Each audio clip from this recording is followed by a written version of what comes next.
pa nitong July ay nakagraduate si Jillian ng senior high with highest honors.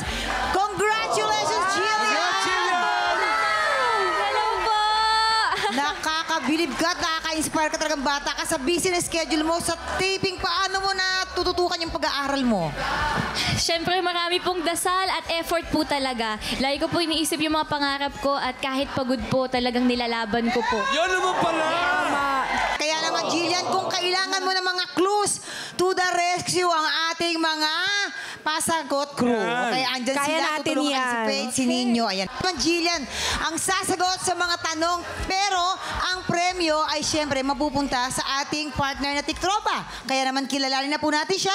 Eto na po siya, si Francis! Yay! Hi, Francis! Francis! Kumusta ka? Hi po, ma'am, madam. Ay, ito ko. Alam ko maganda si Jillian, pero Nahihiya po kasi siya sa'yo, mamang. Sa sobrang ganda mo po, Pero nahihiya mas siya maganda ka sa'yo. po. paano? Pero mas maganda ka. Ay, ikaw naman. Sus ko. Sino pa ba makaka-appreciate kundi iisa hulmahan? Diba? Hindi. Napanood ng diktropa natin yung kalagayan ni Alexandra sa KMJS nung nagdaang linggo. Okay, kumusta na siya ngayon? Okay na po siya ngayon. Mas maganda na ano po siya ngayon. Medyo mabibo po siya. Lalo pagka nakakarinig siya nung kay Doktora Annalyn na abot kami ang pangarap. So, nagkakaroon siya ng pag-asa at inspirasyon niya si Dr. Annalyn. Opo. Oo. And, yung kanyang misis kasi malapit na rin mga anak, hindi ba? Opo, malapit na po ngayon. Ngayon nga pong buwan na to ang kanyang kapanganakan. Ay, ayan. Oo. Congratulations po! Kung meron kang pangarap para sa pamilya mo, ano yon na talagang ipaglalaban? Lagi po sanang maayos yung aming pamilya. Lagi pong malulusog yung mga anak ko para okay na po ako doon. Hindi na po ako naghahangad pa ng mayayaang buhay. Kaya nga, anong mensahe mo kay Doktora? Idol na idol ka ng anak ko si Alexandra. Sana yung mga prize maipanalo mo para malaking tulong na rin yun sa amin.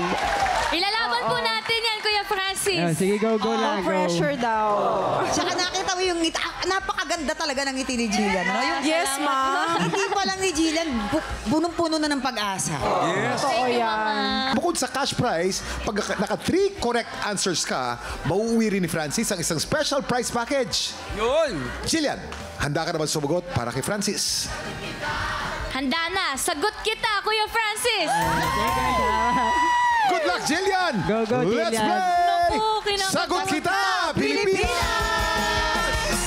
Eto na, Jillian, ang ruletang ito ang pipili ng mga tanong mo. Kaya nasasagutin mo para sa unang kategory. Eto na, umpisa natin. Kinakabahan Ruleta ako. na! Ano kayang kategory? Kaya mo ba? Tulungan kita. Ayan. Anong kategory ito?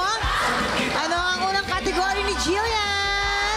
Ito ay Song and Dance. At ito ay nagkakahalaga ng 4,000 pesos. Jillian, ang kategory natin ay Song and Dance. Yan. Sa kategoring ito, bago ko basahin ang tanong, may paandar muna ang ating pasagot crew.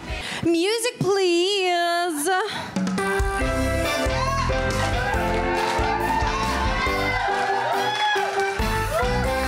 The coconut nut is a giant nut. If you eat too much, you'll get very fat.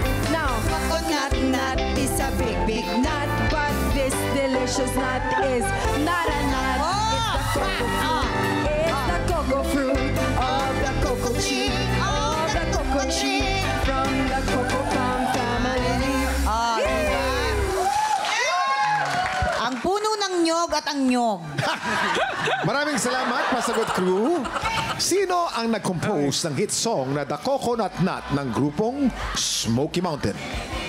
Yun. Yeah, baka gusto mo ng Ayan. tulong. Baka gusto mo ng Onin. tulong. Pasagot. Ang initials. Bibigyan ka ng initials, okay? R at saka C. Okay, Jillian. RC daw, RC. RC. Mukhang alam na ni Jillian eh. Jillian, Mukhang alam na niya. anong sagot mo? Ryan Cayabyab? Ryan Cayabyab. Ang sagot ni Jillian. Ang tamang sagot ay... Ryan Cayabyab! So far, panalo ka ng 4,000 pesos. Ma-perfect kaya ni Doc Annalyn ang sagot dito sa Sagot Kita Pilipinas. Alamin sa pagbabalik ng Tik Tropa! Pinanood mo hanggang sa dulo itong video na to? Very good ka! For more happy time, watch more TikTok Clock videos on our official social media pages and subscribe to GMA Network official YouTube channel.